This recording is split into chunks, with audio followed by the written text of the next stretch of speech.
Listo. Bueno, pues vamos a orar esta mañana. Continuamos con el tema sobre la soberanía de Dios.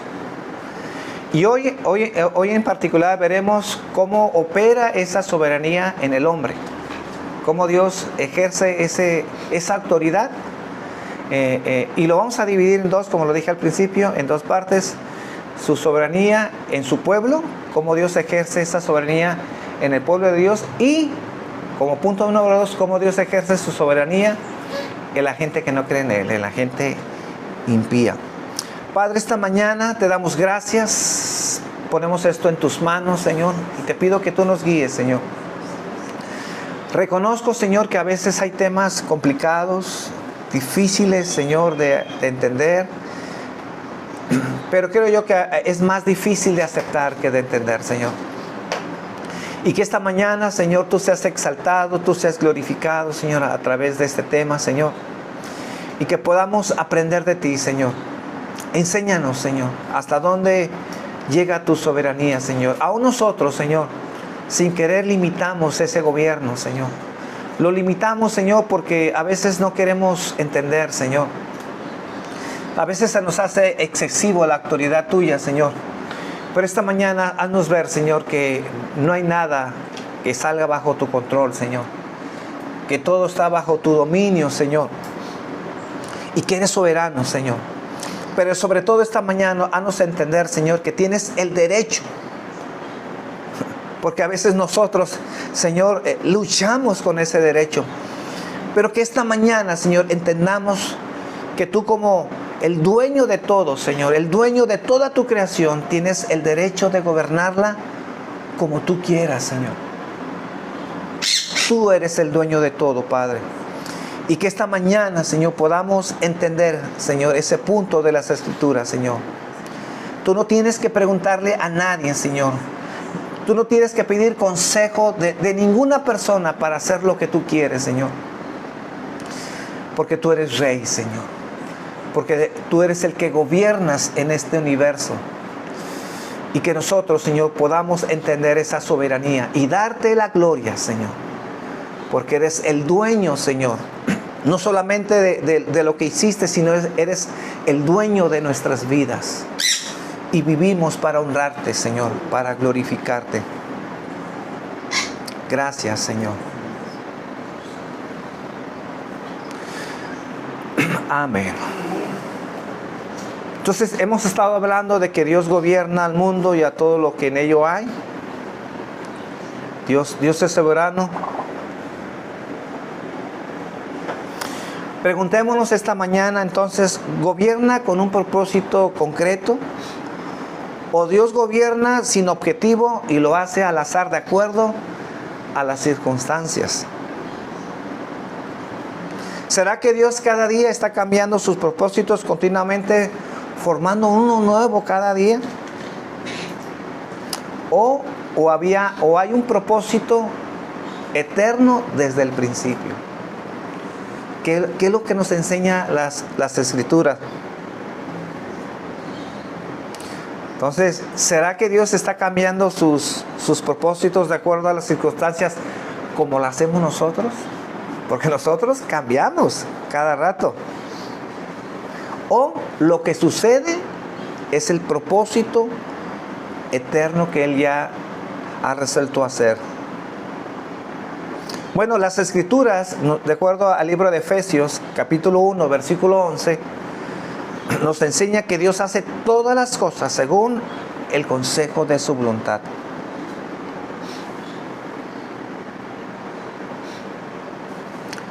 Dios hace todas las cosas según el consejo de su voluntad. Ahora, es verdad que Dios en su presencia, o sea, Dios conoce las cosas, sabe lo que va a suceder. Nos dice lo que va a suceder porque sabe lo que viene o porque Dios ha decretado lo que ha de ser.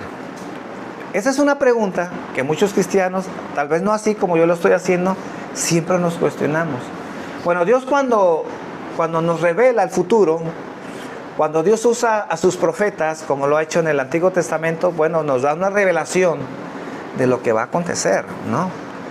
¿Y por qué Dios nos revela eso? Bueno, porque Dios sabe las cosas.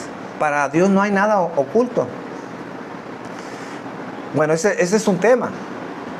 Pero Dios nos revela para que sepamos lo que va a acontecer o en realidad la Biblia nos enseña que esa revelación es parte de lo que Dios ya ha decretado que ha de ser. Bueno, la mayoría de los cristianos nos inclinamos de que Dios, como sabe todas las cosas, solamente Dios nos dice lo que va a suceder, porque Dios lo sabe, porque Él es Dios. Pero yo diría, muy poca gente, si no es que la mayoría de la gente en las iglesias, no nos dice las cosas porque Dios lo ha decretado. Y son cosas muy diferentes. Una es lo que Dios sabe y otra cosa es que suceden las cosas porque Dios ya lo ha decretado. Entonces, de acuerdo a las Escrituras, la presencia de Dios, lo que Dios sabe, no es la causa de lo que pasa, sino más bien los acontecimientos son el efecto de su propósito eterno. Entonces, cuando Dios ha decretado que algo ha de ser, Él sabe que será. Él sabe que será. Como la crucifixión. Dios ya sabía que Cristo derramaría su sangre porque lo sabía, porque conocía el futuro. O pregunto, mis hermanos, o porque Él lo había decretado. ¿Qué dice las Escrituras? Bueno, las Escrituras dicen que antes de la fundación del mundo, Dios ya había decretado que su Hijo moriría, ¿verdad?, por los pecados de su pueblo. Dios lo había decretado. Entonces, hay una gran diferencia en lo que Dios sabe que sucederá en el futuro y otra, que Dios sabe lo que sucederá en el futuro porque Dios lo ha decretado. Y este es un ejemplo muy palpable de que Cristo fue a la cruz. ¿Lo habían profetizado sus profetas? Sí. De alguna manera el pueblo sabía que esto iba a suceder, claro. Eso se enseñaba, que vendría un redentor. Pero esto sucedió porque Dios ya lo había decretado. Dice 1 de Pedro 1:18. 1 de Pedro 1:18. Sabiendo que fuisteis rescatados de vuestra vana manera de vivir, la cual recibisteis de vuestros padres, no con cosa corruptible como oro o plata, sino con la sangre preciosa de Cristo, como de un cordero sin mancha y sin contaminación, ya destinado antes de la fundación del mundo, pero manifestado en los postreros tiempos por amor de vosotros. ¿Qué dice aquí las Escrituras? Destinado desde antes de la fundación del mundo. Bueno, es que lo que pasa, como dicen muchos cristianos, lo que pasa es que Dios sabe el futuro. Para Él no hay nada oculto. Pero no porque Dios había predestinado que su Hijo muriera. No, claro que no. Dios nos revela el futuro y nos dice lo que va a acontecer porque Dios ya ha decretado lo que tiene que suceder. Como lo dice aquí 1 de Pedro, sobre todo el versículo 19. Entonces, como Dios ya sabía, Dios ya había ordenado que Cristo derramara su sangre, ¿verdad?, en la cruz. Entonces, Él lo da a conocer por medio de sus profetas. Fue profetizado de muchas maneras. Entonces, Cristo, podemos decir que Cristo no fue a la cruz porque Dios ya lo sabía anticipadamente, sino que Cristo fue a la cruz porque estaba ordenado en los planes de Dios. Por lo que podemos decir que la obra de la creación no fue una obra accidental, sino una obra que estaba en sus designios. Entonces Dios formó primeramente el propósito de crear. Dios tiene un propósito al crear el universo, al crear la humanidad, y luego realizó el acto creativo en cumplimiento a dicho propósito. Primero Dios piensa lo que va a hacer, decreta lo que va a hacer, y entonces Dios hace el universo, crea el mundo crea la humanidad, pero Dios ya ha decretado.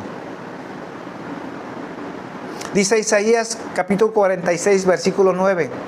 Isaías 46, 9. Acordaos de las cosas pasadas, desde los tiempos antiguos, porque yo soy Dios, y no hay otro Dios, y no hay semejante a mí, que anuncio lo por venir desde el principio, y desde la antigüedad lo que aún no era hecho, que digo, mi consejo permanecerá, y haré todo lo que quiero. Aquí vienen las dos partes. Dios nos dice lo que va a acontecer, pero ¿por qué dice lo que va a acontecer? Dice, porque mi consejo permanecerá y haré todo lo que quiero. Entonces, los profetas de Dios anunciaron lo por venir. ¿Y por qué anunciaron lo por venir? Porque Dios sabía lo que iba a pasar. Sí, Dios sabía lo que iba a pasar. ¿Pero por qué iba a pasar eso? Porque fue decreto de Dios. Aquí lo dice claramente Isaías. Es por eso que podemos saber que en los últimos días habrá una gran apostasía en los últimos tiempos. Sabemos que muchos van a estar en contra de Dios abiertamente. Sabemos a través de su consejo que el amor de muchos en la iglesia se va a enfriar.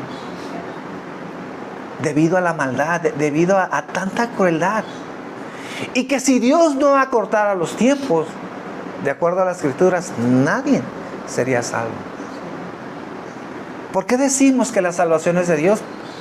Porque si Dios no interviene, ni aún los escogidos, ni aún los que venimos a la iglesia, pudiéramos mantener nuestra salvación.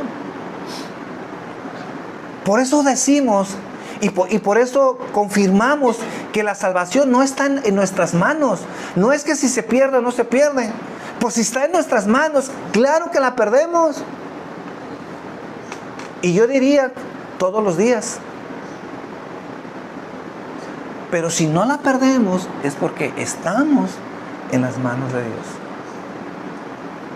Por eso dice la Escritura, si Dios no acortara esos tiempos complicados, aún los que están dentro de la iglesia jamás serían salvos. Pero por amor a su pueblo, Dios tiene que cortar esos días, porque Él cuida y preserva a su pueblo. Estamos en sus manos.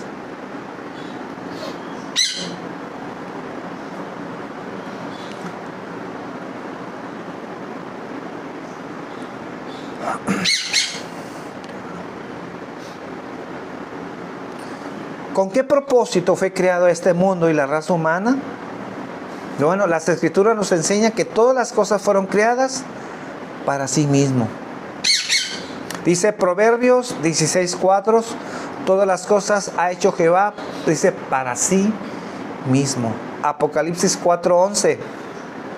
Apocalipsis 4:11. Señor, digno eres de recibir la gloria y la honra y el poder, porque tú creaste todas las cosas y por tu voluntad existen y fueron creadas. Aunque no es el tema, es importante entender que todo lo que Dios hizo fue creado para su gloria. Nosotros, los que Dios ha salvado, ¿para qué fuimos salvados?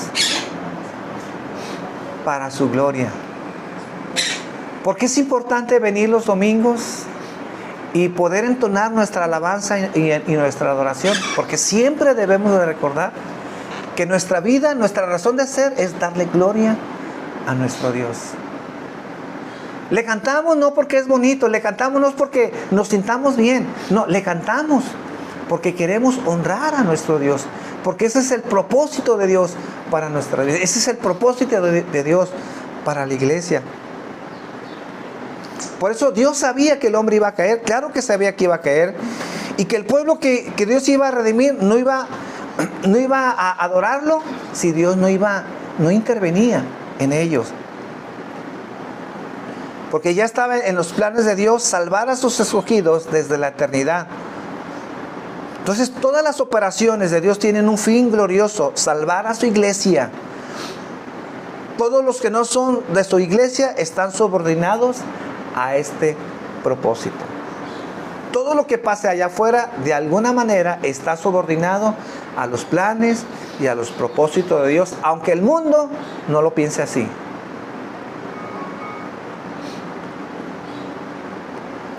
Entonces contestemos la primera pregunta, como dije al principio: ¿cómo Dios gobierna a la raza humana? ¿Cómo Dios gobierna a la raza humana? Les dije que contestaríamos esta pregunta dividiéndola en dos, ¿verdad? ¿Se acuerdan? Sí. Primero, ¿cómo es el proceso en el pueblo de Dios? Y en segundo lugar, ¿cuál es el proceso en los impíos? Entonces veremos primero el proceder de Dios con los justos, cómo Dios es soberano en los justos.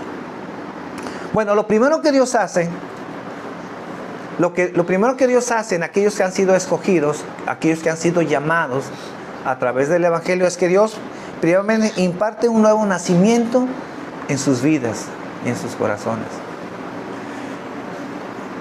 ¿Cómo es que nosotros podemos ser hombres que venimos cada domingo a honrarlo y a glorificarlo como iglesia? En primer lugar, porque Dios ha impartido una nueva vida en cada uno de ustedes. ¿Por qué el propósito de Dios puede cumplirse en nuestras vidas?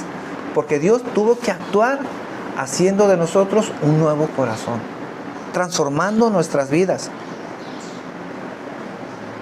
Por eso podemos decir que el que no ha nacido de nuevo nunca va a tener el deseo de vivir en santidad, de venir cada domingo a adorar a nuestro Dios. Y obviamente una persona que no está en los planes de Dios jamás entenderá las cosas espirituales. Solo aquellos que desean verdaderamente caminar con Dios les ha sido impartido una naturaleza nueva. ¿Por qué queremos caminar con Dios? Porque Dios ha impartido en nuestras vidas una naturaleza nueva. Es decir, no por nosotros, no es por nuestra fuerza de voluntad, como muchas veces lo he dicho, sino porque Dios ha impartido una nueva naturaleza. Por eso, mis hermanos, tenemos que entender que la salvación le pertenece. ¿Y por qué le pertenece a Dios? Porque no estuviéramos aquí alabando a nuestro Dios si Dios no hubiera hecho un nuevo cambio en nuestras vidas. Por eso dice 2 Corintios 5:17. 2 Corintios 5:17. De modo que si alguno está en Cristo, dice, nueva criatura es. Las cosas viejas pasaron, he aquí todas son hechas nuevas. Por eso el nuevo nacimiento es más que una emoción. Platicaba hace rato con mi hermana de cómo ha crecido, cómo ha florecido el emocionalismo dentro de las iglesias. El mover del Espíritu Santo hoy en día dentro de las iglesias tiene que ver con la emoción, con las manifestaciones emocionales, ¿verdad? De que la gente empieza a bailar, la gente empieza a brincar, la gente empieza hasta a ladrar. Y cuando se ve esas manifestaciones dentro de la iglesia, la gente está contenta, está eufórica, porque vemos esas manifestaciones en donde la gente empieza a brincar, empieza a bailar, la gente se empieza a caer. Dice, este es el mover, este es el poder de Dios dentro de las iglesias. Yo nomás diría una cosa, y sobre todo aquellos que nos están escuchando o aquellos que tal vez tendrán, pues Dios querrá que escuchen esta predicación. Preguntémonos si esas manifestaciones, entre más manifestaciones haya en esta iglesia, vemos un cambio en la vida de esa gente. Porque si la gente va a cambiar y va a ser más santa, bueno, que se caiga 1000 veces. Yo no estoy en contra. Pero tenemos que sopesar si en verdad esas manifestaciones producen un cambio en la iglesia o solamente es puro emocionalismo. Si vemos que la gente es más santa, más cercana a Dios, si vemos que eso cambia y transforma cada día más la vida de la gente, bienvenido a las manifestaciones. Pero si eso no tiene ninguna relación, porque después de ese emocionalismo, la gente sale de la iglesia y no vemos ningún cambio, no sirve de nada. Y además, ¿cómo sustentamos todas esas manifestaciones? A través de las Escrituras. Aquellas personas que apoyan estas manifestaciones tienen un serio problema. Porque de alguna manera tenemos que sostenerlo a través de la palabra de Dios. Y si no hay manera de sostenerlo, entonces no tendríamos por qué hacerlo.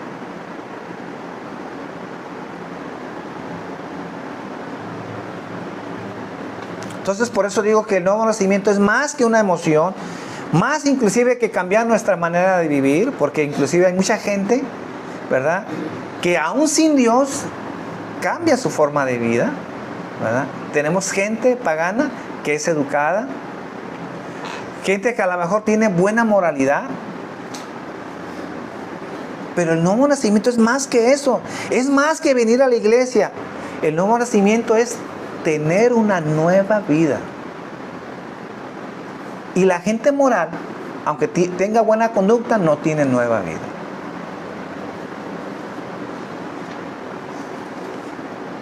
También manifiesta su poder en la iglesia, en el pueblo de Dios, imparte un poder fortalecedor.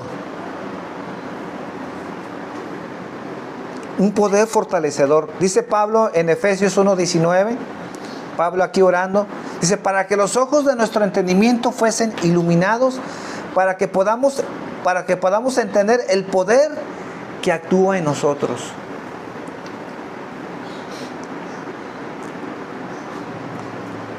¿Cómo es que el cristiano puede perseverar en las cosas de Dios? Porque Dios nos imparte un poder que pese a las pruebas, pese a las dificultades, pese a la historia que hemos visto en el cristianismo, que han sido perseguidos, que han sido torturados, que han sufrido el suplicio, ¿verdad?, de las más crueles torturas en el cristianismo, vemos que se sostienen la fe de ellos y que están dispuestos a dar su vida y no negar al Señor.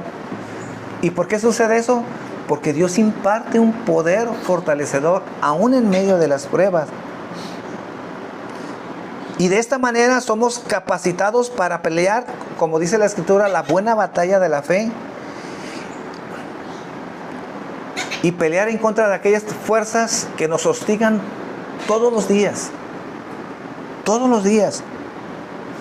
Isaías 40:29 nos dice que Él da fuerzas al cansado y multiplica las fuerzas al que no tiene ninguna.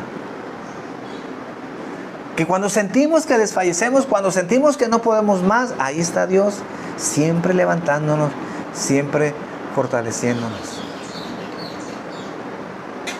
¿Cuántos de nosotros, siendo sinceros, cuántos de nosotros no hemos dicho, vamos a renunciar al cristianismo, vamos a colgar la toalla? ¿Cuántas veces nos ha cruzado por nuestra mente que de repente sentimos que Dios no está con nosotros?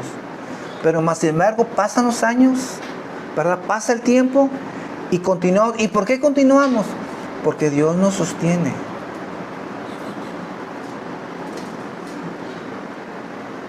También sobre su pueblo ejerce un poder directivo que nos da dirección. Así como Dios guió al pueblo de Israel en el desierto, una nube de día y una columna de fuego en la noche, porque eran los que lo estaba guiando en el desierto. Pero más que una guianza externa, obviamente, hoy en día lo hace de una manera interna. Dice el Salmo 48, versículo 14, Salmo 48, 14.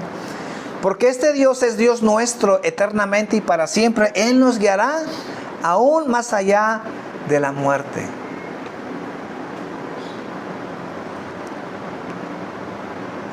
Si hay alguien que ejerce esa guianza, ese ministerio es el Espíritu Santo, guiando nuestras vidas, guiándonos a tomar decisiones.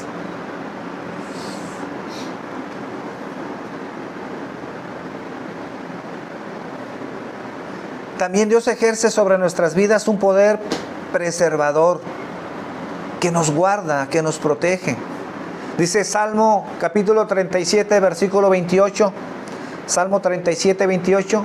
Porque Jehová ama la rectitud y no desamparará a sus santos. Para siempre serán guardados. Mas la descendencia de los impíos será destruida. El Salmo 145, 20. Salmo 145:20. Jehová guarda a todos los que le aman, mas destruirá a todos los impíos. Por eso podemos decir esta mañana que nadie de los que estamos aquí podemos perseverar en los caminos de Dios si Dios no nos preserva. Así como no podríamos respirar si Dios dejara de darnos aliento. ¿Cómo poder respirar si Dios no nos diera la vida?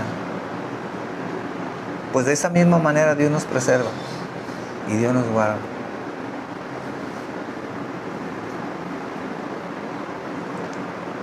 Hay mucha gente que dice, todo lo que tengo es porque me he esforzado y no le debo a nadie nada, porque todo lo que tengo me lo he ganado con mi sudor y mi frente.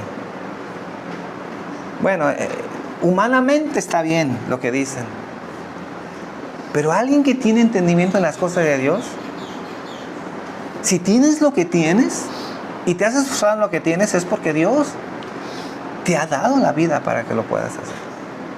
Y en última instancia tienes que estar agradecido, no a tu esfuerzo, sino a Dios.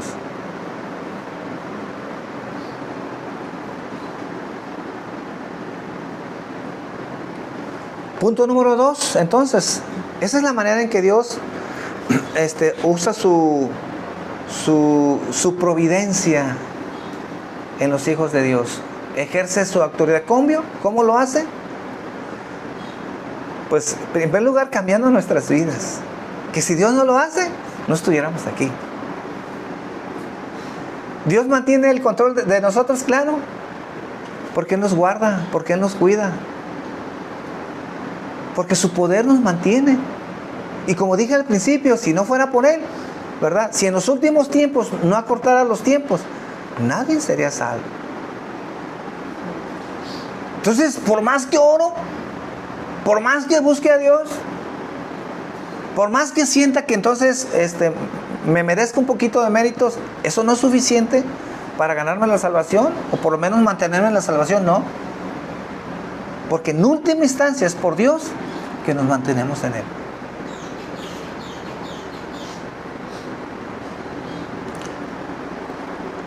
¿Cómo Dios ejerce su soberanía? ¿Cómo sabemos que Dios es soberano aún en aquellos que son impíos? En primer lugar, vemos que Dios ejerce una influencia restrictiva en aquellos que no creen en Dios. Ejerce una influencia restrictiva. Les impide ejecutar lo que por naturaleza se sienten inclinados a hacer. Si Dios no detuviera la maldad de la humanidad, no tuviéramos humanidad. Si Dios no estuviera interviniendo continuamente en la raza humana, en aquellos sobre todo que no conocen a Dios, que no quieren acercarse a Dios, no existiríamos.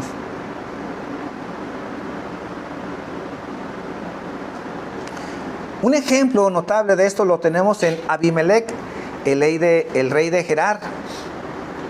No sé si se acuerdan de este rey Abimelech.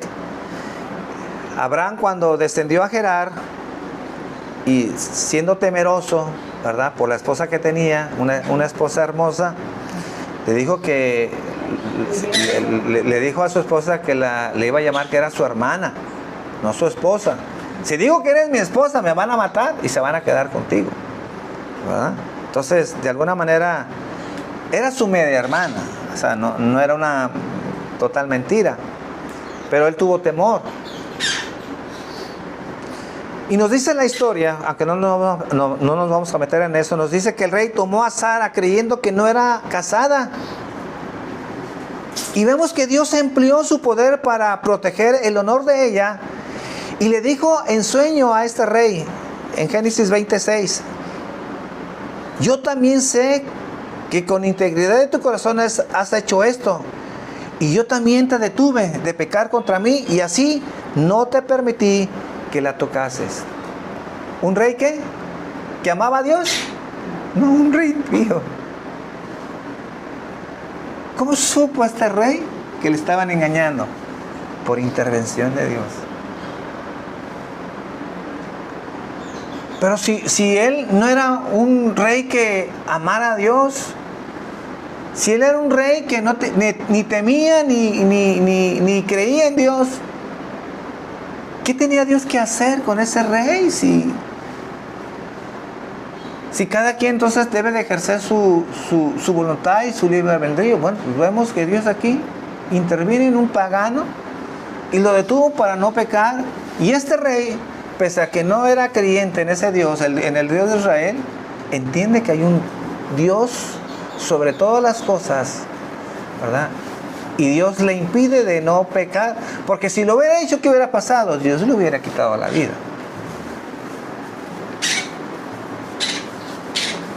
También vemos que Dios impidió que José fuese entregado, que fuese matado por sus hermanos. Primero movió a su hermano Rubén para liberarlos de ellos, que tampoco nos vamos a meter mucho en la historia de ellos, pero la mayoría saben que sus hermanos, por envidia, porque el papá de ellos tiene una preferencia hacia José, ¿verdad? Él, siendo envidiosos, lo quisieron matar. Pero gracias a que su hermano Rubén intervino, no lo mataron. Pero luego intervino Judá, sugiriendo vender como esclavo con los ismaelitas, ¿verdad? Y vemos que en la soberanía de Dios cruzaron ahí en el momento justo, en el momento preciso. Dirán algunos coincidencia, pero Dios lo tenía todo preparado para que no lo matasen, ¿verdad? Y fue vendido, y así fue llevado a Egipto. Por eso dice Génesis 45:8. Génesis 45:8. Así pues, no me enviasteis acá vosotros, sino Dios. No fueron ustedes tenían planes perversos. Ustedes querían matarme, ustedes querían quitarme la vida. Pero ustedes no fueron los que me enviaron. Ustedes me enviaron, pero en realidad todo esto estaba bajo los planes de Dios. No me enviasteis acá vosotros, sino Dios, que me ha puesto por padre de Faraón y por señor de toda su casa y por gobernador en toda la tierra de Egipto. Y también vemos otro ejemplo, cómo Dios impidió que el profeta Balaam maldijera al pueblo de Israel.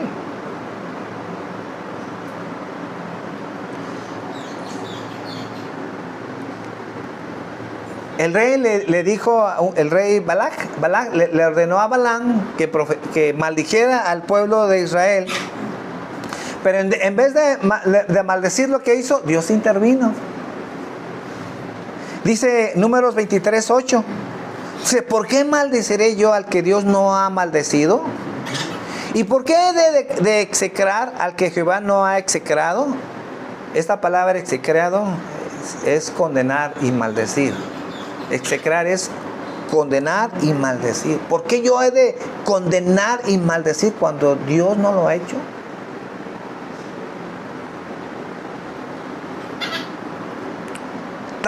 También Dios ejerce una fuerza restrictiva sobre pueblos enteros. Dice Éxodo 34:24. Éxodo 34:24. Porque yo arrojaré a las naciones de tu presencia y ensancharé tu territorio, y ninguno codiciará tu tierra cuando subas para presentarte delante de Jehová tu Dios 3 veces al año. ¿De qué está hablando aquí? De que los varones tenían que viajar 3 veces a Jerusalén en el transcurso del año, a las fiestas que se hacían allá. Y Dios les dice, bueno, ustedes van a ir, van a festejar mis fiestas porque así lo he ordenado. Pero si ustedes van, obviamente van a dejar sus casas. Bueno, yo voy a guardarlos de sus vecinos paganos para que nadie intervenga y les robe y queden en las ruinas. Yo obraré en esos pueblos paganos para que ellos no intervengan en sus pueblos, en sus ciudades, ¿verdad? Y quedarán protegidos. Entonces Dios guarda sus casas de sus vecinos paganos. Y obviamente Dios detiene a pueblos enteros para no hacer la maldad. ¿Lo sabían ellos? Seguramente no. Pero Dios estaba interviniendo para guardar a su pueblo. También vemos que para guardar a sus elegidos, Dios los ponía en gracia con los paganos. Eso vemos muchos ejemplos. Por ejemplo, Génesis 39:21. Génesis 39:21. Pero Jehová estaba con José y le extendió su misericordia y le dio gracia en los ojos del jefe de la cárcel.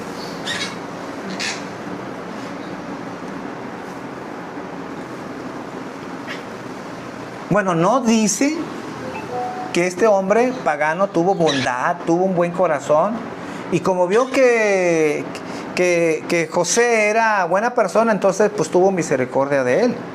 No, dice que Jehová estaba con José y le extendió su misericordia.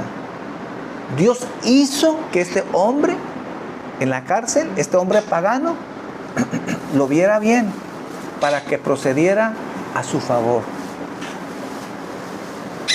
Pregunto, mis hermanos, ¿Dios es soberano aún en los impíos?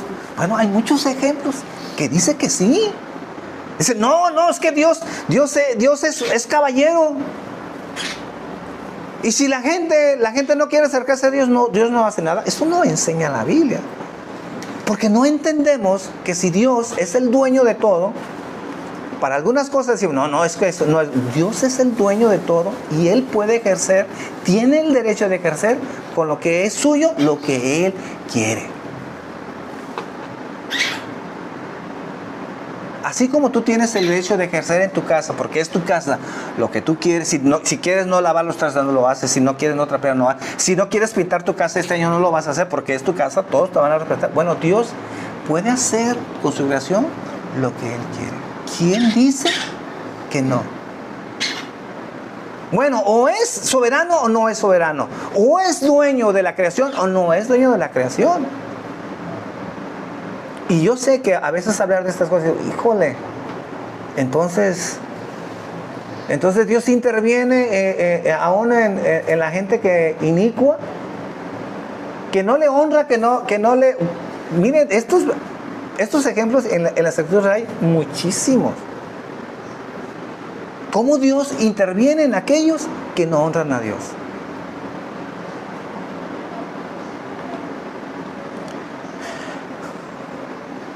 Dice Hechos capítulo 7, versículo 9. Hechos 7, 9.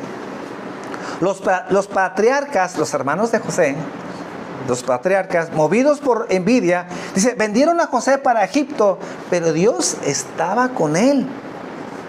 Y le libró de todas sus tribulaciones y le dio gracia y sabiduría delante de Faraón, rey de Egipto, el cual lo puso por gobernador sobre Egipto y sobre toda su casa.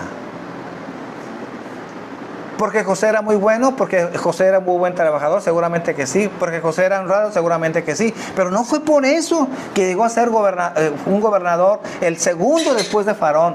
¿Por qué llegó a ser el segundo de Faraón? Porque Dios así lo quiso.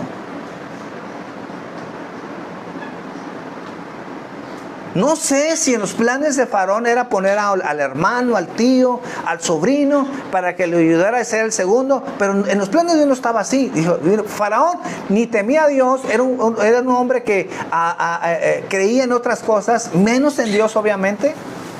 Pues Dios movió el corazón de Faraón para que le pusiera a José como segundo gobernador, y Dios es soberano y Él puede hacer lo que Él quiere. ¿No dice eso la escritura? Bueno, estoy inventando. Bueno, lo hemos leído muchas veces, pero a veces no queremos percibir lo que leemos. La hija de Faraón no obedeció al edicto de su padre de matar a todos los hijos, a los recién nacidos. ¿Y qué pasó con esta hija?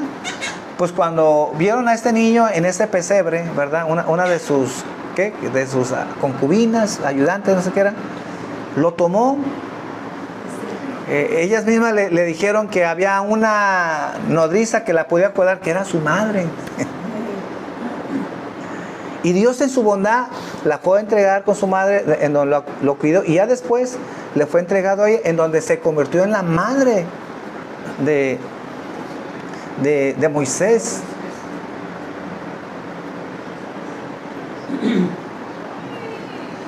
¿Qué vemos aquí? Que Dios tenía un plan con Moisés. ¿La hija de Faraón tenía presente esto? Seguramente que no. Pero Dios es soberano. Por eso decimos que Dios preserva a su pueblo, sí. Y los que no son su pueblo están subordinados para llevar sus planes. Dios los usa para llevar a cabo sus planes.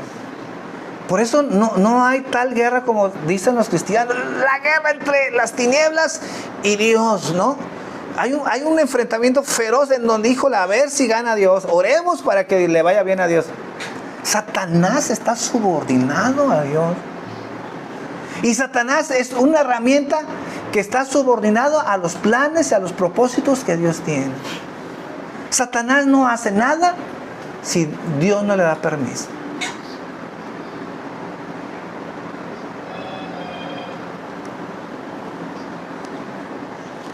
Satanás es criatura.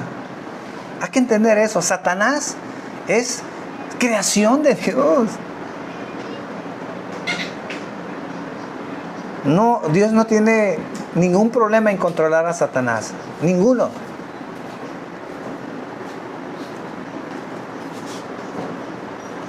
Vemos otro ejemplo cuando Esther entró a la presencia del rey Augusto,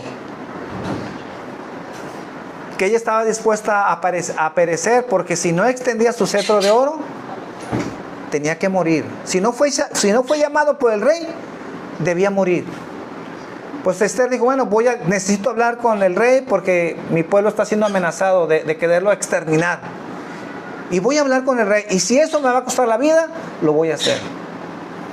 Pero Dios tiene otros planes. Dice Esther 5:1. Aconteció que al tercer día se vistió Esther su vestido real y entró en el patio interior de la casa del rey, enfrente del aposento del rey, y estaba el rey sentado en su trono en el aposento real, enfrente de la puerta del aposento.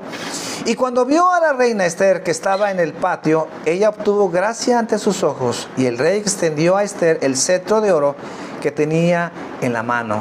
Una vez que extendió su cetro, ¿qué significaba? No iba a morir. No iba a morir. También vemos que Dios puso en gracia a Daniel con el príncipe de los eunucos. Daniel 1:8. Dice Daniel 1:8. Daniel propuso en su corazón no contaminarse con la porción de la comida del rey, ni con el vino que él bebía. Pidió por tanto al jefe de los eunucos que no se le obligase a contaminarse. Y puso Dios a Daniel en gracia. ¿Quién? Dios. Dios puso en gracia y en buena voluntad con el jefe de los eunucos. Yo no sé si el eunuco tenía planes de ejercer esa gracia, pero no importa, Dios sí los tenía. Mira, eunuco, tú no crees en mí, pero te vas a portar bien con él. Y Dios influyó, ¿verdad? Para que entonces Daniel no se contaminara con las porciones que estaban designadas por el rey para ellos.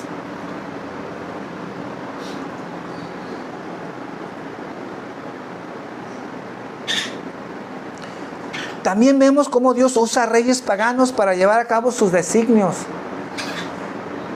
El templo estaba destruido en este contexto. Y nos dice Esdras en el capítulo 1, versículo 1, Esdras 1:1, en donde aquí aparece el rey Ciro. ¿Han escuchado del rey Ciro? Bueno, ¿quién era el rey Ciro? Un rey súper pagano. Si ustedes lo ven en la historia secular, era un rey cruel. Obviamente no temeroso de Dios. Pero ¿qué hizo Dios con este hombre? Bueno, Dios tenía un plan.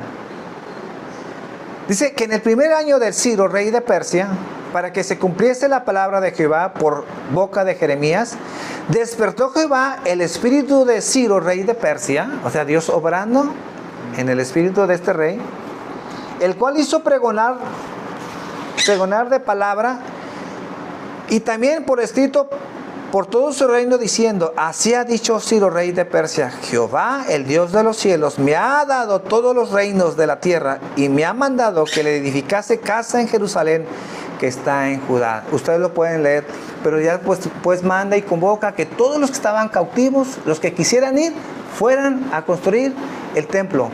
¿Cómo lo hizo Dios? A través de un rey pagano. Dios tocó, movió el corazón. Dios es soberano. Dios es soberano.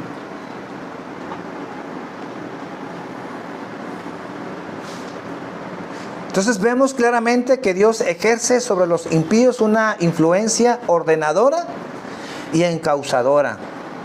Nada ocurre fuera de sus planes.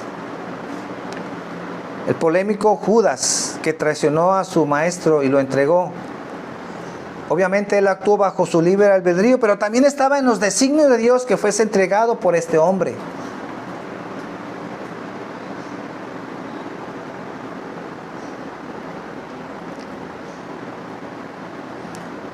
Pero también vemos que Dios endurece el corazón de los impíos. Salmo 105, 23. Salmo 105, 23. Después entró Israel en Egipto y Jacob moró en la tierra de Cam. Y multiplicó su pueblo en gran manera y los hizo más fuertes que sus enemigos. Cambió el corazón de ellos para que aborreciese a su pueblo, para que contra sus siervos pensasen mal. ¿Qué hizo Dios?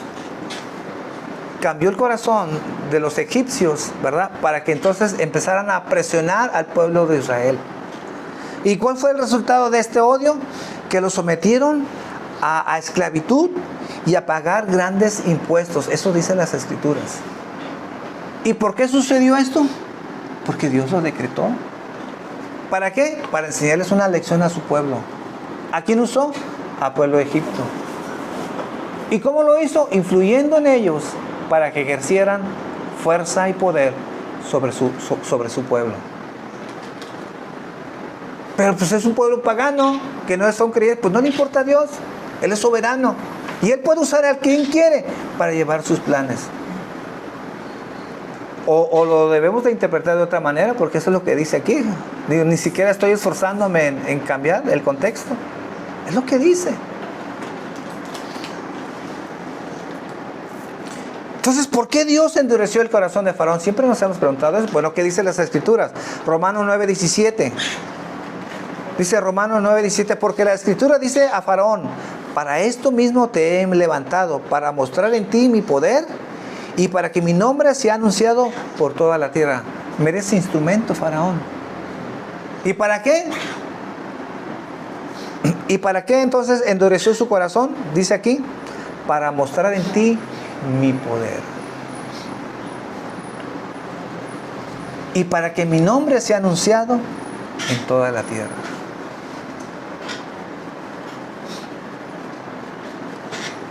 Entonces Dios, siendo soberano, se reserva el derecho de actuar como Él quiere.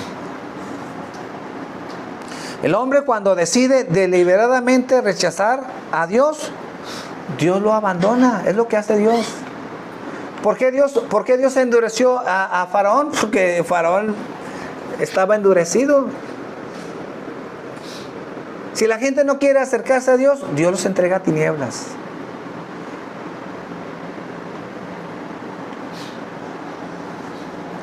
Dice Juan, capítulo 12, versículo 36. Juan 12, 36. Estas cosas habló Jesús y se fue y se ocultó de ellos, pero a pesar de que había hecho tantas señales delante de ellos, no creían en Él. ¿Qué pasó? Hizo señales. Muchos dicen, si yo viera a Jesús haciendo señales, yo hubiera creído. Yo les digo, ¿sabes qué? Si tú hubieras visto a Jesús haciendo señales, tú hubieras gritado, crucifícanle. Porque si Dios no cambia tu corazón, tú estuvieras ahí diciendo, crucifícale. Pero nos hacemos tan piadosos, tan buenos, y no, si estuviéramos ahí, yo sí hubiera creído en Jesucristo. Bueno, pues vemos que en realidad no es así. Porque hay un corazón perverso en la vida de la gente. Dice, pero a pesar de que había hecho tantas señales delante de ellos, no creían en Él. Para que se cumpliese la palabra del profeta Isaías, que dijo, Señor, ¿quién ha creído a nuestro anuncio? ¿Y a quién se ha revelado el brazo del Señor? Por esto no podían creer, porque también dijo Isaías, cegó los ojos de ellos y endureció su corazón para que no vean con los ojos y entiendan con el corazón y se conviertan y yo los sane.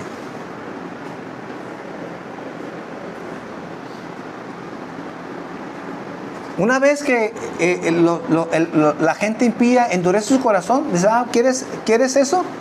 Entonces Dios les envía un poder engañoso y endurece su corazón. Ciega los ojos de ellos y endurece su corazón para que no vean con los ojos y entiendan con el corazón y se convierten y yo los sane. Para que a final de cuentas, dicen, ellos de alguna manera ya no razonen las cosas de Dios. Que no es a través de su razonamiento, sino que ¿qué? A través del corazón.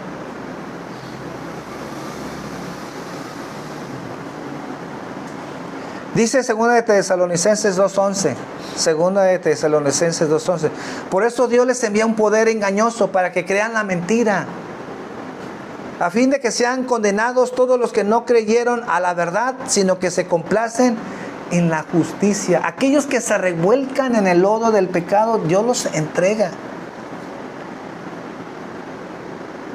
Dice, por eso Dios les envía un poder engañoso para que sigan creyendo en la mentira.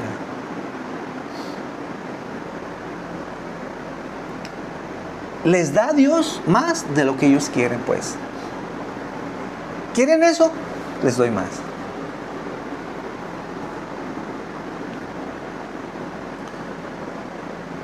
Preguntémonos entonces, porque es solamente pequeños ejemplos, porque hay muchísimos. ¿Dios en realidad está gobernando el mundo? ¿Está ejerciendo su gobierno sobre las familias humanas? ¿O Dios es ajeno? ¿Dios es tan caballero que Dios es tan amable? Y dice, no, pues el hombre hace lo que él quiere y Dios lo deja, Dios no se mete. Dios gobierna sobre los impíos y Él hace lo que Él quiere. Entonces lo que Dios ha ordenado se está cumpliendo. Obviamente la impiedad de los hombres tiene sus límites. ¿Y por qué tiene sus límites? Porque Dios lo limita. El hombre no hace más mal o no estamos más podridos porque Dios de alguna manera guarda este mundo. Por eso, en conclusión, con eso termino, todos los hombres buenos y malos están bajo la jurisdicción de Dios, sean buenos o sean malos.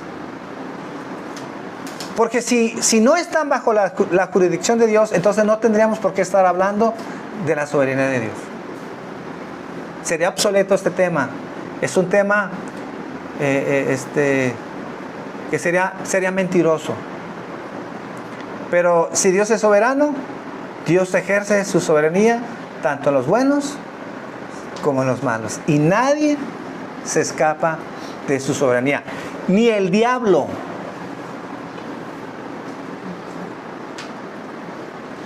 Porque el diablo está limitado a lo que Dios quiere. ¿No has considerado a mi siervo Job? Mira, puedes tocar sus cosas, ¿verdad? Pero no quite su vida.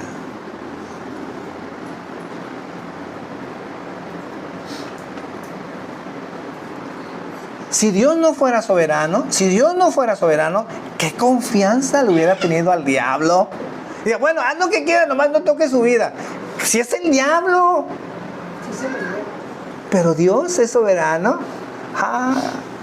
Y Él sabe que lo que Él dice se va a cumplir. Aún siendo el diablo mentiroso, traicionero, que no tendría por qué confiar en Él, pues Dios es soberano, Dios no tiene miedo. Y Dios sabía que lo que Él se propuso, así iba a suceder. Esa es la soberanía de Dios. Por eso a veces la iglesia está perdida pensando en otra cosa, cuando en realidad en las Escrituras hay tantos ejemplos que no terminaríamos de estar explicando versículo tras versículo de cómo vemos esa soberanía ejerciéndola en el mundo entero. Dios no está tan limitado como muchos creen. Al revés. Dios no tiene límite. Y todo lo que Dios hace, lo hace bajo su santidad, bajo su justicia. Y aunque de momento a veces no entendamos las cosas, no hay nada injusto en lo que Dios hace. Pues que es verdad, yo no entiendo todo. Hay cosas que no voy a entender. Pero lo que sí estoy seguro y estoy confiado en lo que hace Dios es que Dios nada hace siendo injusto. A todos les da lo que merecen. Padre, esta mañana te doy gracias y te exalto y te glorifico, Señor. Yo sé, Padre, que a veces digerir estas cosas no es fácil, Señor. Ni pretendo, Señor, que la gente cambie de la noche a la mañana, Señor. Pero que sí, Señor, nos abramos a lo que dice tu palabra, Señor. Lo que dice tu palabra, Señor. Hemos podido mostrar solo algunos ejemplos, Señor, de cómo ejerces esa soberanía, Señor, tanto en tu pueblo, Señor, como en la gente impía, Señor. Que no hay nadie, absolutamente nadie, que se escape, Señor, ante tu gobierno, Señor. Que están bajo tu jurisdicción, Señor.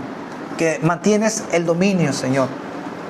Y que aún las huestes infernales, Señor, todos los demonios, su mismo capitán, Señor, Satanás, Señor, están bajo la jurisdicción de Dios, Señor.